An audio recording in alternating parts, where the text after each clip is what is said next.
Mulan no es la que se ve en la película animada del 98, ni en la superproducción de Disney que se acaba de estrenar, al menos no para todo el mundo. En Hong Kong dicen que la verdadera Mulan es ella, Agnes Chow, una de las figuras más destacadas del movimiento que desde hace meses, años, le viene haciendo frente al gobierno de China y a las autoridades locales para exigir más democracia. ¿Qué le valió a una mujer de poco más de 20 años el apodo de Mulan? ¿Qué tiene que ver una leyenda china que Disney llevó a la pantalla con Hong Kong? Y además, ¿qué está pasando en Hong Kong?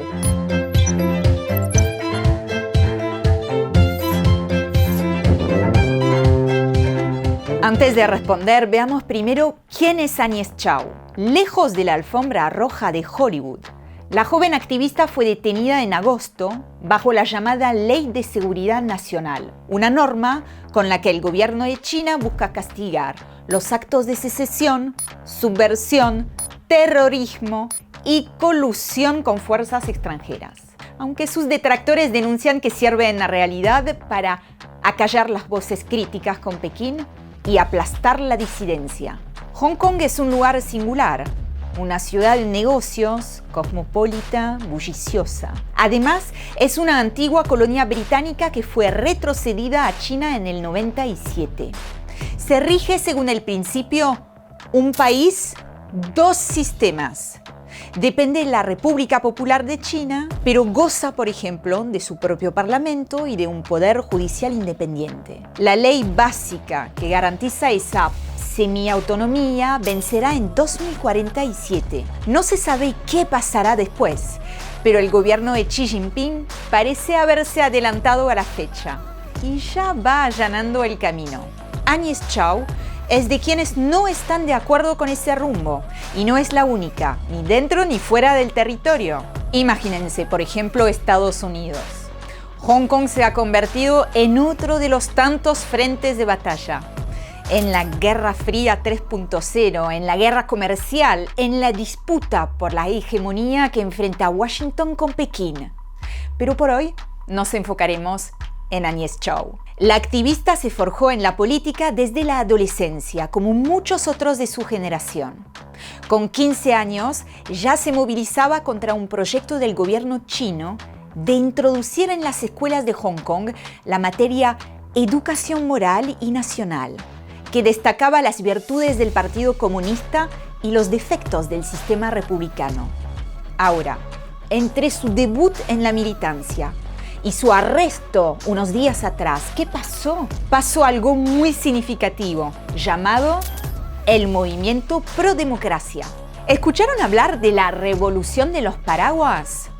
En 2014, el gobierno central, el de Pekín, lanzó una reforma electoral que permite a los hongkoneses elegir al gobierno local en las urnas, pero limita a 2 o 3 el número de candidatos que pueden competir y que deben, además, ser preseleccionados por un comité especial considerado por sus detractores como pro-chino. Decenas de miles de hongkoneses, la mayoría jóvenes, estudiantes, se movilizaron durante casi 3 meses, día tras día, para exigir un verdadero sufragio universal y más democracia. Los paraguas no eran para protegerse de la lluvia, sino de la represión policial, el gas pimienta y los cañones de agua. La determinación del movimiento no pudo con la voluntad de Xi Jinping. No es fácil torcerle el brazo al presidente chino. Y la reforma sigue vigente hasta el día de hoy. Pero hay más. En 2019, la tensión volvió a las calles. Esa vez, el disparador fue una ley que debía facilitar la entrega de sospechosos a China continental, a Taiwán y Macao, con los que Hong Kong no tiene acuerdos de extradición. El objetivo oficial era tapar vacíos legales y proteger a la ciudad de convertirse en un refugio para criminales. Los detractores del proyecto temían que fuera, en realidad, para silenciar las voces críticas de Pekín y que deje a la población a merced del sistema judicial chino. Cientos de miles de personas se volcaron a las calles, un récord histórico. Después de semanas de protestas marcadas por una brutal represión policial y el accionar de algunos manifestantes radicales, la jefa del ejecutivo local, Carrie Lam, se vio obligada a retirar la ley, pero no logró con esa decisión aplacar el movimiento que exigía y sigue exigiendo cambios mayores. En noviembre, en las elecciones locales, el bloque democrático arrasó en las urnas. Frente al descontento y la tensión permanente, el gobierno chino respondió este año con otra ley, la Ley de Seguridad Nacional, que castiga las actividades de secesión, subversión, terrorismo y colusión con fuerzas extranjeras, con penas que alcanzan la cadena perpetua. La norma fue aprobada por el Parlamento chino, promulgada por el presidente Xi Jinping e implementada con el respaldo del gobierno local. 定有多方面嘅重要性，佢顯示中央政府喺香港自舊年6月經歷咗1年不斷升級嘅暴力同埋暴亂之後，決心恢復香港嘅穩定。 Para las autoridades se trata de garantizar la soberanía, proteger la seguridad y el orden en la región. Para sus detractores se trata de amordazar a la oposición y socavar la autonomía de Hong Kong. China recibió críticas de organizaciones como Amnistía Internacional o Reporteros Sin Fronteras, de la ONU, que alertó sobre los términos vagos y demasiado amplios de la nueva normativa que podrían llevar a violaciones de derechos humanos. Y también críticas de varios actores de la comunidad internacional como Japón, la Unión Europea, el Reino Unido o Estados Unidos, no podía faltar Estados Unidos, que resolvió tomar sanciones y suspender el estatus especial de la antigua colonia británica.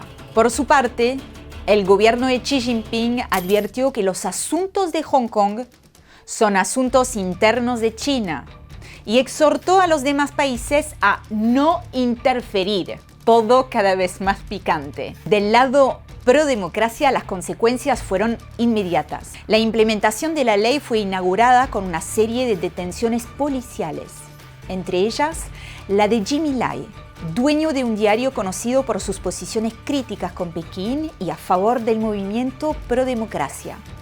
También aprovecharon y fueron por Mulan, la de la vida real. Arrestaron a Agnes Chow, que ya fue condenada por incitar al asedio de una comisaría de policía en el marco de las protestas de 2019 y ahora es acusada de colusión con fuerzas extranjeras. Ambos, Chow y Lai, fueron liberados bajo fianza, pero no quedaron libres de cargos. De ser encontrados culpables, podrían enfrentar una pena a cadena perpetua. Y estos son solo algunos ejemplos. La historia sigue en desarrollo. Sí, llegó la hora de responder las preguntas importantes. ¿Qué tiene que ver Mulan con todo esto? Había una vez una mujer que se disfrazó de hombre para unirse al ejército en el lugar de su padre anciano y luchó como ningún otro en el campo de batalla, sin que se supiera sobre su género. Tal vez Agnes Chow tenga algún rasgo combativo en común con la legendaria heroína de la antigua China, pero la comparación entre ambas se debe a una tercera mujer, Liu Yifei, la protagonista de Mulan en la superproducción de Disney. Mientras las protestas del año pasado en Hong Kong estaban siendo brutalmente reprimidas, la actriz chino-estadounidense salió a defender el accionar policial. Los seguidores del movimiento pro-democracia no tardaron a pedir en las redes sociales el boicot de la película. Y después de su detención, Agnes Chow se ganó el apodo de la verdadera Mulan. Verdadera Mulan o no, Agnes Chow, al igual que sus compañeros de militancia, molestan a las autoridades. No son ellos realmente, sino lo que representan. Una generación en la rebeldía, la desobediencia civil frente a un proyecto político que no eligieron y en el que no se reconocen. Que se trate de sufragio universal, de ley de extradición o de seguridad nacional, lo que en definitiva está en tela de juicio es la autonomía de Hong Kong, sus libertades y también de alguna manera una forma de vida. No se sabe lo que depara el futuro, Pero después de años de protestas y la implementación de leyes que cambian sustancialmente la relación del enclave con China continental, sí se sabe que Hong Kong ya cambió. Y para Mulan, la batalla continúa.